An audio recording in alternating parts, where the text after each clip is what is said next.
The battle of father versus son was a 10 out of 10. This was the most exhilarating, the most intense, the most emotional, and to see the complexity of the king's feelings towards this matter.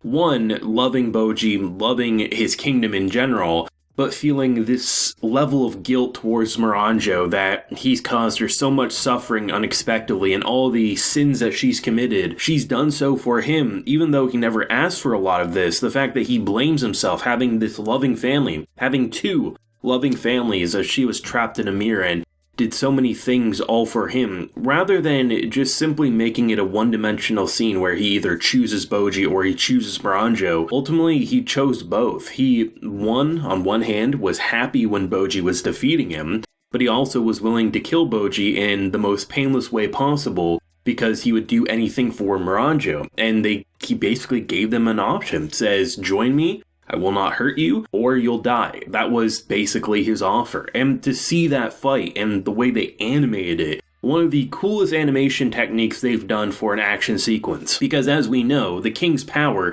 is that of a giant, but in Daita's body. And rather than it just being Daita versus Bojji, now that they're on more even playing fields, even though the strength is still there, in terms of size, they're a lot more evenly matched. Instead, we see it as if a giant was clobbering the streets as Bojji was going through the corridors and walls, and just the way that he kept hitting the club until it absolutely shattered, and the fact that he actually won. It wasn't really a surprise that he won, it was the way he went about it that really was a shocker to me. And to see everyone's reactions and the flashbacks from characters who used to say, that's not the swordsmanship of a king, now recognizing that absolutely is. You have Despa, of all characters, who very much has stated over the episodes that the only person in theory Bojji would be no match for is Oaken, given that their fighting style's the same and ultimately he has immortality, so you're not going to be able to deal with that. But even then, there's no guarantee that Bojji would be able to defeat the king. It's just he has, out of everyone in the world,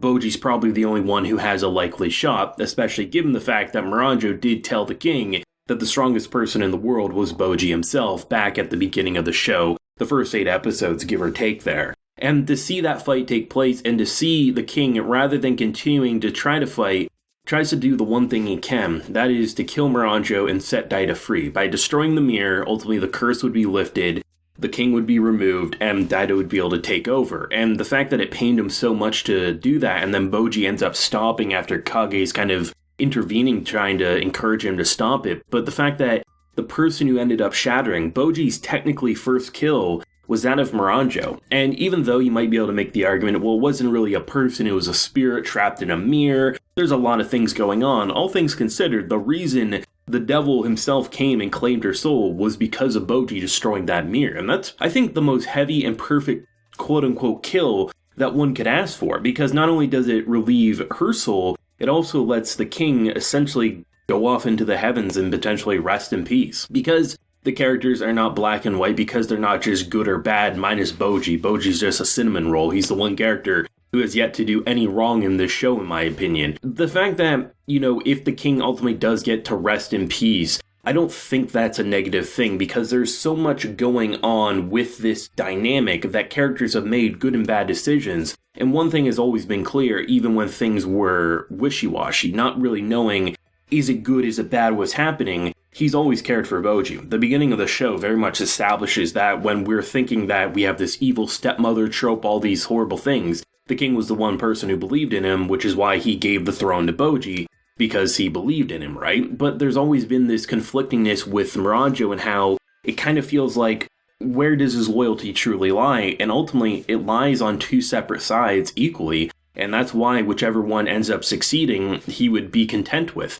Even though during his defeat, he felt all this sorrow and this rage, the one thing that stands out is the fact that he felt happy that Bojji won, because he believes in his son, but he feels so much guilt towards this mirror, who is honestly just an innocent girl who had a very bad hand dealt, and she's done all these things for him, even though he never asked. He felt like because he rubbed it in her face, indirectly, not like trying to say, oh, see, your mother's dead, this or that. No, it's just, he's had 2 loving families while she's been trapped in a mirror, and maybe all along he should have just spent it with her and maybe things would have been different in his mind. That's the type of stuff that is just so crazy about this show, is that it never presents things as black or white. It never just says, oh, a character pushes Bojji into a volcanic lair. Well, that's it. He's just an evil character. I know a lot of people push back against him. That's why from the beginning I was like, we have to understand this isn't a black and white story. And to see his transformation and how he was ready to die, and the fact that Bojji had to knock him out because he would have died going up against the king, the fact that to him was his redemption, that he was willing to give his life for Bojji to go and serve the true king, and the fact that all 4 of the big 4 here was like, you made Bojji king, that is who we're going to serve in the end here. And it was crazy, man. It was absolutely bonkers to see the level of emotion behind this fight, the standoff, and Bojji's resolve ultimately, and the fact that we seemingly are ending the last 2 episodes of Ranking of Kings with the potential of saving Miranjo's soul from the devil and the hell that she's experiencing. I think that'd be a great way if potentially the king and her in the afterlife would be able to make peace and be able to live out their days, because as it stands, I think it's a very complex relationship. Mistakes were made, sins were made. I mean, look at Bojji's mother. But the idea of what led her to commit said sins, you can see how the corruption can lead you down a path to see that it's the right one to do. A giant can only have one baby. Ultimately, his life was coming to an end. He never asked for his life to be extended, but she loved him so much that she was willing to kill one family to start another so he could carry on. I love the fact that it's built around this twisted version of love, and how every participant almost made a wrong decision at some point, some more than others, but that's what makes Ranking a King so great, and why a character like Bojji being the one to destroy the mirror is so perfect. And I mean, there's so much about the directing I love. There's this one shot, there's a lot of shots throughout this episode that are just so good with perspective, but this one right here is definitely one of my favorites because it's the initial, him going off to fight his son, and you see how far away yet close she is. Almost, she's just inches away from being able to pull him back, but at the same time, so far out of reach. The way that just symbolizes just what's going on in the story was just an immaculate touch, in my opinion. But everything about this show is just so goddamn spot on. And like I said, I mean, for me personally, it does seem like we're building up to, next week probably being the hopeful, or at the very least, the conclusion of Miranjo's soul. And then with episode 23, it would be great to see the kingdom actually cheer on Prince Bojji for once, because as it stands, it feels like that's the direction we're going, unless Bojji himself doesn't want the throne. At that point, that would be the only way I see Daita staying on as king, but it will be interesting because the brothers' reunion is something that's been anticipated, in my opinion, ever since Daita's realized that Bojji's had it so hard. He understood what it's like to be blind and deaf to the outside world. He very much is realizing that his brother's going to be the one to save him, and as the prophecy came true, he's the one who seemingly brought Daita's body back to Daita's control. So, pretty crazy stuff, all things considered, but thinking about where the last 2 episodes can go, it has my mind racing in the best and most frightening possible way. Thoughts and feelings, if you have any, on this emotionally draining yet incredible episode of Ranking of Kings 2 episodes ago. What do you think might happen in the last couple? Leave a like if you enjoyed and subscribe if you're new around here. Till next time, everyone, please take care and have a good one.